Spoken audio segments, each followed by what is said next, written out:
I feel that we are substituting one drug for the other, but I feel that we are bringing to the narcotic addict a different way of life than that which existed with heroin. You see, heroin is still illegal in this country. It's prescribed by anyone. It is not a legal drug. Consequently, in order to use heroin, one has to engage in an illegal act. He has to commit criminal acts by and large to support his habit. Let's say an individual with a $100 a day habit. Most of the addicts cannot support themselves and the habit of that magnitude with legal approved kinds of activities. So there are a number of criminal acts the individual gets into, has to engage in order to support this habit. Now, with methadone, we bring something different, although we're still prescribing a narcotic. We're prescribing a safe a narcotic that is prescribed legally, one where he might come in and pay $1.50 a day for in lieu of having to pay $100 a day for heroin. A narcotic that's given to him once a day that will satisfy him psychologically and physically for 24 hours. He will not need to fix 2 or 3 times a day. How would you compare methadone to heroin in regard to how your lifestyle has changed? Well, it's really like this.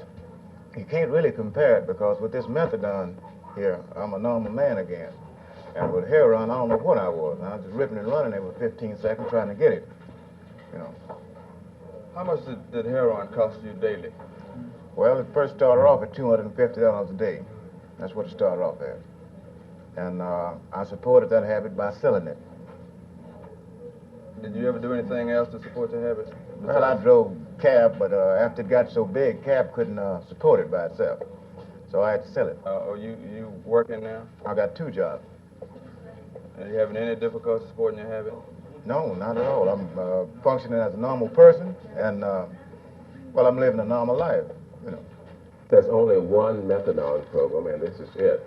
Currently, we have 100 active participants. We do have some 125 people on our waiting list, which we cannot take care of at this point in time. We are in the process. What happens to people who cannot get into the program? Well, in the meantime, several things possible. Some people do leave. Many of them stay here and continue to experience the perilous existence of heroin addiction. I need help. I'm addict. I need help badly. Okay, we offer, at the present time, we do have a waiting list here. There are about 125, 150 people on the waiting list, and we'll have to work you onto the waiting list as working into the program as other people detoxify, or either quit or go to jail or whatever. How much stuff have you been using today? Well, it varies and depends on however much money I get. Okay, what is your usual daily procedure? Well, a gram, half a gram. Half a gram a day. Now, do you do all this at once, or do you? No, not all at once. Not all at once. So you fix maybe, say, 3 times Yeah. out of a half a 2 or gram. 3 times a day. 2 or 3 times a day. What other kind of problems are you having? Well, I'm the sole supporter of my aged mother, and I just can't keep it up. I can't keep a job. Okay,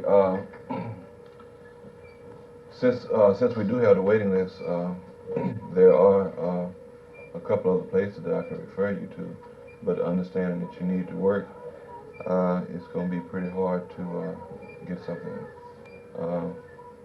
together for you. What do you anticipate yourself having to do until you do get onto the waiting? The same old thing, I guess. The same old hassle.